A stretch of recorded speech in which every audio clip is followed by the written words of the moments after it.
UP court grants bail to Pakistani woman Seema Ghulam Haidar. A local court in Jawar town of Gautam Budh Nagar granted bail to Pakistan woman Seema Ghulam Haidar and her Indian partner Sachin on Friday. Seema and Sachin were arrested on Monday by Gautam Budh Nagar police under provisions of Foreigner Act and Passport Act. While Haidar was charged for illegally entering India without a valid visa, her partner Sachin was charged for sheltering her.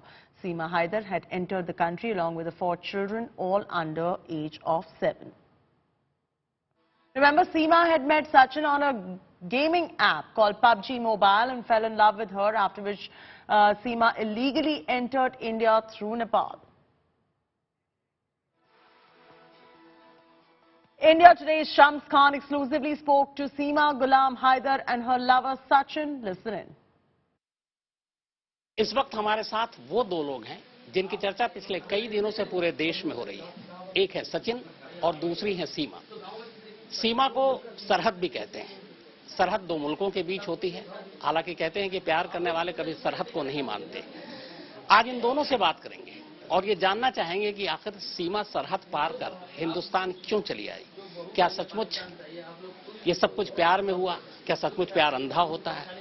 यह सचमुच आज के जमाने में इस तरह का भी प्यार देखा जा सकता है? तो शुरुआत आपसे सीमा। कराची में रहती हैं आप, पाकिस्तान से। हिंदुस्तान दूर है वहां से और आप पाकिस्तान से अकेली 4 बच्चों को लेकर हिंदुस्तान चली आई। क्या वजह थी? इनका प्यार था सर। कैसा प्यार था?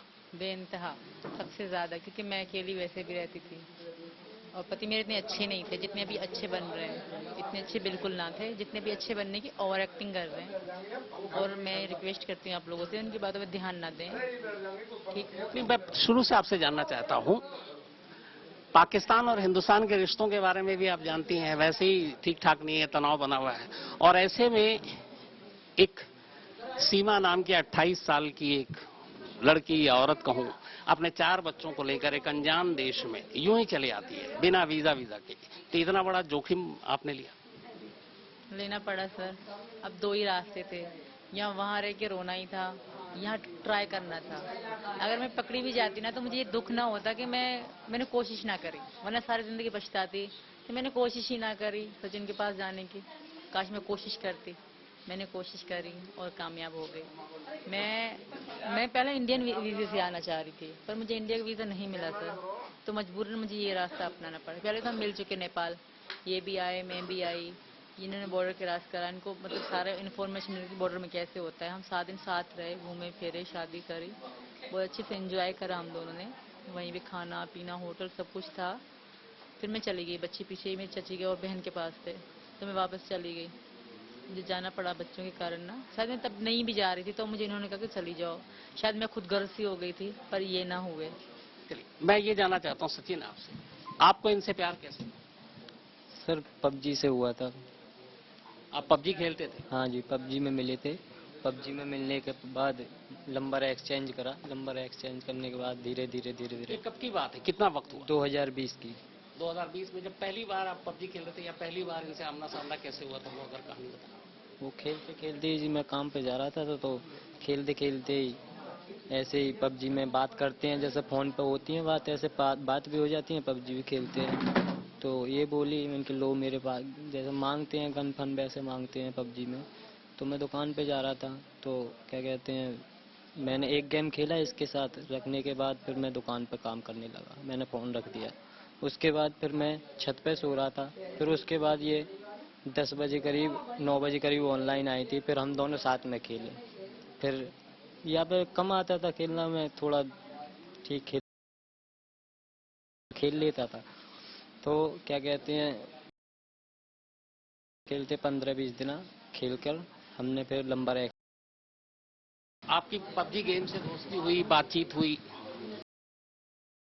4 बच्चे हैं। शादी कैसे हुई थी आपका? क्योंकि लव मैरिज थी या क्या? लव मैरिज नहीं थी, खाली कोर्ट मैरिज थी। लव मैरिज ऐसा था कि मेरा पास कोई कजन था, मतलब खलनायक था। वो मुझे कहता था रिश्ता मांगा, सबको पता ये पसंद करते हैं, तो पसंद से हो बिलोंग करते हैं, तो पाकिस्तान पसंद की शादी नहीं होती है। शहर में अब होती होगी तो अलग बात है, पर गांव में बिल्कुल गांव में ही हुई हूँ। तो बहुत बहुत हो सकता है ये ऐसे हम रिश्ता नहीं करेंगे। इनसे हैदर से मैरिज करा दी कागजी। मेरे मामा राजी ना थे।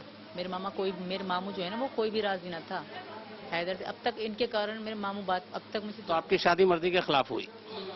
ये हैदर को पता है वो मजबूरी के कारण हुई। अगर उसे कोई पर्सनली पूछे तो। उसके बाद 4 बच्चे कब हुए? पहला लड़का 15 में हुआ था मुझे। हाँ, उसके बाद दूसरी लड़की हुई।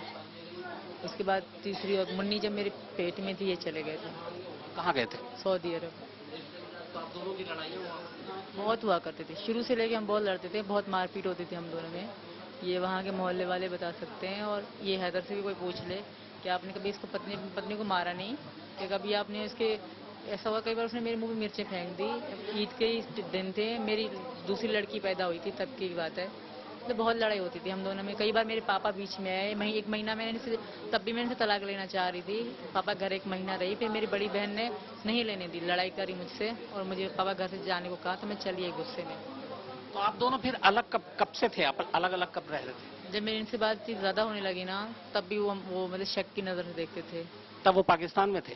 ना। वो आए नहीं वापस कभी भी नहीं आए। किस साल में गए थे वो? 19 में। तो 19 के बाद 23 तक नहीं आए? अब तक नहीं आए थे।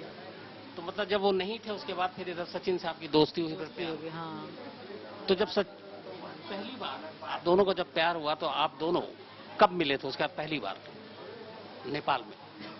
10 मार्च 10 मार्च जी 2023। 2023 में। आप कैसे पहुंची नेपाल? मैंने टिकट करवाई। जैसे टिकट होती है वहाँ से टिकट करवाई। फहद भाई सैयद फहद अब्बासी एजेंसी है वहाँ पे कराची शहर में नर्सरी के पास में ये आइस डिपो लोकेशन है। तो वही पे हमने टिकट कराई थी सैयद फहद अली शाह से। उसमें मैंने सब बच्चों की भी करा रही थी। तो अब्बू की डेथ के कारण बच्चों की मैंने फहद भाई से पैसे वापस ले लिए थे। तो उन पे मेरे मतलब 2 लाख में तब मैंने फिर दोबारा टिकट करवाई फहद भाई से। तो आप अकेले वहां से मिलने के लिए निकल गई? आपको डर नहीं लगा था? डर वैसे तो डर नहीं लगा कि क्या कोई मुझे मार तो नहीं देगा गवाह तो नहीं कर गया इस तरह का कोई डर नहीं था। कंफ्यूज जरूर थी ठीक है। मतलब मैंने ये भी देख रखा था यूट्यूब से कि मतलब एंट्री केस पे पहली बार मैं एयरपोर्ट में घुसी थी तब। सोशल मीडिया पे बहुत सारे लोग धोखा देते हैं। तो आप तो पबजी के जरिए सोशल मीडिया पे मिले। आपको लगा नहीं जिस लड़के से अनजान लड़के जिसको देखा नहीं हिंदुस्तान से है वो और उससे मिलने जा रही तो आपको डर नहीं लगा था इस बात धोखा हो सकता है? मुझे डर नहीं लगा। मुझे इन पर बहुत विश्वास था और मैं खुद को बहुत मजबूत समझती हूँ। मैं समझती हूँ मतलब देश हो कुछ भी हो जब तक बंदा खुद टेढ़ा ना होगा खुद गलती ना करेगा कुछ भी नहीं हो सकता। पहला रिएक्शन जब आप दोनों एक दूसरे को आमने सामने देख रहे थे एक बार पहली बार आमने सामने आप मिल रहे थे तो आप दोनों की उस वक्त क्या रिएक्शन था क्या भावनाएं थी? कोई पता ही नहीं क्या रिएक्शन थी क्या वो था। इतनी खुशी मिल रही थी कि बहुत खुशी मिल रही थी। तो एयरपोर्ट पे आप दोनों मिले। इसके बाद फिर कितने दिन रहे वहां पर? 7 दिन सर। 7 दिन बच्चे अकेले थे तो मैं 7 दिन की टिकट कराई थी। तो जब आप काठमांडू में थे बच्चों से बात करती थी? हाँ वीडियो कॉल में हमारी बात होती थी। मैंने अपनी बहन को कहा था मैं लाहौर घूमने जा रही हूँ इनको हटा के मैं वीडियो कॉल पे बात करती थी उनसे व्हाट्सएप पे। घर वालों को तब पता नहीं था? उनको लाहौर का पता था। फिर आप दोनों ने नेपाल में शादी की? बिल्कुल कहाँ कैसे उसके बारे में बताओ। वो वहाँ पे एक टैक्सी ड्राइवर भी थे उनका नंबर भी था इंडिया अभी तो उनने फ़ोन तोड़ दिया। उनकी हेल्प से पशुपतिनाथ गए हम लोग मतलब शाम के ही समय था तब करी हमने। वहाँ बहुत अच्छी मंदिर है बहुत सुंदर है वो वहीं पे। तो 7 दिन रहने के बाद जब आप दोनों अलग हुए एक को हिंदुस्तान आना एक को पाकिस्तान तब किस वादे के साथ अलग हुए थे? यही कि दोबारा मिलेंगे। मैंने कुछ सुबह शाम कहती थी जब जैसे दिन आ रहे थे ना मैंने कहा सचिन हम दोबारा मिलेंगे ना कहते थे हाँ मिलेंगे। हम बहुत 2 दिन हम बहुत रोते रहे। फिर लास्ट के 2 दिन बचे ना 17 को मुझे जाना है 15 के बाद हम बहुत रोते रोते गुजारे। और वो मेरी वीडियो मेरी टिकटॉक आईडी में और मेरी इंस्टा की आईडी में पड़ी है। बहुत बुरा हशर था। फिर मैंने इसके साथ मैंने पूरी रात हम सोते थे तो मोबाइल ऊपर रख देते थे वीडियो चलती थी रिकॉर्डिंग 10-10 घंटे की 8-8 घंटे की हमारी वीडियोस पड़ी हैं कि मैं जुदा हो जाऊंगी तो देखा करूंगी। और ऐसा ही होता था जब मैं चली गई तो वही देख देख के मैं सोती थी रात को। आपने जब ये तय हुआ था कि ये इंडिया आएंगे तो चारों बच्चों के साथ आपने कहा था कि अपनाऊंगा? हाँ जी सर चारों बच्चों के साथ वजह था बच्चों को लिया बिन माँ के बालक ऐसे ही रहेंगे। हम अपना जीवन वो करेंगे काटेंगे यहीं पर बच्चों को लिया मैं अपनाऊंगा। मैंने खुद भी कहा था मैंने आज तक इससे ये भी नहीं कहा कि बच्चों को रहने दे तू ऐसा मत कर नहीं, मैंने खुद कहा था कि बच्चों को तू लेकर आ, और यही बहाने से यही कहकर हम जुदा हुए थे पहले नेपाल में। उनकी तेरे बगैर तेरा वहाँ कोई है नहीं, और बच्चे बगैर माँ के बाप भी नहीं है, और तू भी नहीं रहेगी तो छोटे छोटे बच्चे हैं, कैसे रहेंगे वहाँ पर। तू बच्चों को लेकर दोबारा आना, जब रहेंगे यहाँ पर। आप पाकिस्तान से फिर बच्चों को लेकर कैसे पहुंची नेपाल? कितनी तारीख को निकली और वहां से यहाँ तक कैसे पहुंची, वो कहानी? 10 के 4 बजे निकली शाम में भाई। 4 बजे निकले तो 11 घंटे मेरा स्टे था दुबई में, क्योंकि सस्ते टिकट, जो महंगी टिकट उसमें स्टे कम होता है, 2 घंटे 1 घंटे का, तो मेरी सस्ती टिकट थी। तो 11 घंटे में दुबई एयरपोर्ट में बैठी रही, बच्चों के साथ वेट करती रही अपने जहाज़ का ना। तो दुबई एयरपोर्ट में लोग अच्छे थे, मेरी लड़कियां मुझसे उठवाई, जहाज़ में बिठवाई। 5 टिकट करी हमने 6 लाख में, तब रिटर्न भी थी, रिटर्न के साथ 6 लाख हुए हमारे। तो यार दुबई से फिर मैं अगले सुबह को पहुंच गई, सुबह को सवेरे 11 की सुबह को सवेरे मैं पहुंच गई वहाँ काठमांडू। फिर मैंने वहीं भी एक होटल पहले बुक करा, बच्चों को खाना खिलाया। फिर उस होटल वाले ने मुझे बताया कि ये जगह है, तो वहीं से मैंने बस वाले से बात करी, तो उन्होंने मना कर दिया कि बस फुल है, तुम अभी नहीं जाएगी। फिर उन्होंने मुझसे नंबर लिया कि दूसरी बस जाती है, अगर जगह हुई तो मैं आपको बता दूंगा। तो मैं होटल पे चली, उन्होंने कहा सो जाओ रात को, तो मैं सो गई। उस रात हमने आराम करा, बच्चे ने खाना वाना खाया। फिर उसका फ़ोन आया कि हाँ गाड़ी जा रही है 15,000 नेपाली में, 3 टिकट होंगी आपकी, तो आप जा सकती हो। तो मैं बहुत खुश हो गई। फिर इनका नाम लिखवाया, अपना नाम लिखवाया, बच्चों के जो इंडियन नाम रखे थे हमने वो लिखवाए, और एड्रेस पूरा इनका मतलब था वो लिखवाया, और फिर टिकट हो गई। तो नेपाल बॉर्डर पे, इंडिया बॉर्डर पे आपकी कोई पूछताछ नहीं हुई? नेपालियों ने नहीं करी, इंडियन एक ही ऑफिसर आए थे, उन्होंने पूछताछ करी थी। तो उन्होंने क्या पूछा, आपने क्या बताया? एड्रेस पूछा कहाँ से हो, तो मैं इनका एड्रेस पूरा बता दिया, रब्बूपुरा का। इनको अपना पति शो करा। तो जब यहाँ आई पहली बार, आप एक तरह से ससुराल ही कहूँगा अब आ गई, तो उस वक्त आपकी क्या फीलिंग थी, उस वक्त आपके जज्बात क्या थे? जब मैंने इंडिया का बॉर्डर क्रॉस करा ना, मैं बहुत खुश हो गई, मैं झूम उठी सच में। फिर मैंने कानों में हैंड फ्री लगा के बड़े स्पीकर में गाने चला के अपने कानों में, बहुत खुश हुई मैं। फिर मुझे इतनी मतलब खुशी हो रही थी कि मैं इंडिया में हूँ। यहाँ ससुराल आकर कैसा लगा पहली बार आप जब पहुंची, यहाँ दाखिल हुई? बहुत अच्छा लगा, बहुत मेरी इच्छा थी यहाँ आना। हिंदी फिल्में भी देखती हैं आप? बहुत, हमारे यहाँ देखी ये फिल्में जाते हैं इंडियन। एक बजरंगी भाईजान फिल्म आई थी, देखी थी आपने? बजरंगी भाईजान की कहानी ये थी कि सलमान खान एक बच्ची को पाकिस्तान की थी, मुन्नी, उसको छोड़ने के लिए जाता है और वो तार के नीचे से जाने की बात होती है। आप तो सड़क के ऊपर से, वो भी बिना वीजा के आ गई है। लक की बात है। सलमान खान ने सोचा नहीं था ना, सोचता तब भी सलमान खान अच्छा तरीका निकालता ना, एम मट्टी के नीचे से चला गया। यहाँ आकर अब आप खुश हैं? बहुत। बस आप लोगों से रिक्वेस्ट है कि योगी जी से हमारे लिए ये रिक्वेस्ट करें कि मुझे यहाँ रहने दिया जाए, मुझे यहाँ की नागरिकता मिल जाए और मैं वापस नहीं जाऊँ। आप पाकिस्तान नहीं जाना चाहती हैं? जो आपके पुराने शौहर हैं गुलाम हैदर, उन्होंने एक वीडियो जारी किया है और सऊदी अरब से और अपील की है कि हमारी बेगम को वापस पाकिस्तान भेजा जाए। उस वीडियो को आपने देखा? जी देखा। आप उस पर क्या कहना चाहेंगे? मैं बिल्कुल भी नहीं जाना चाहूंगी। वो मतलब दिखावा कर रहा है सिर्फ, ठीक है, वो दिखावे के अलावा कुछ नहीं कर रहा। मैं नहीं जाऊंगी।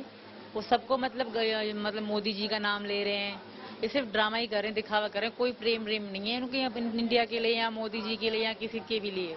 वो सिर्फ मुझे वापस बुलाएंगे, फिर जो मेरे साथ होगा वो मुझे भी नहीं पता कि मेरे साथ क्या होगा।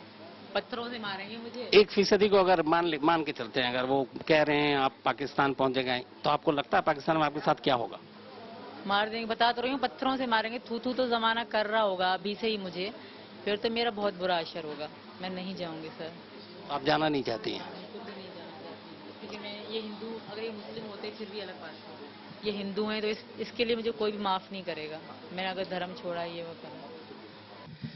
तो ये है सीमा और सचिन, और इन दोनों की कहानी इस वक्त पूरे देश में है। और यहाँ पे जब मैं आया हूँ जहाँ पे ये दोनों रह रहे हैं, इनका घर है, मुझे पता चला कई लोगों से कि सुबह से यहाँ भीड़ है। तमाम जो आस पड़ोस के लोग हैं वो भी इन लोगों से मिलने के लिए आ रहे हैं, और ज्यादातर चेहरों पे खुशी का ही माहौल देखा है मैंने। तो बस फिलहाल इतना ही। जो ये पूरा गांव है उस गांव रब्बूपुरा, तो रब्बूपुरा में ये तमाम लोग मौजूद हैं, और तमाम लोगों का एक तरह से इनको पूरी तरीके से समर्थन भी है।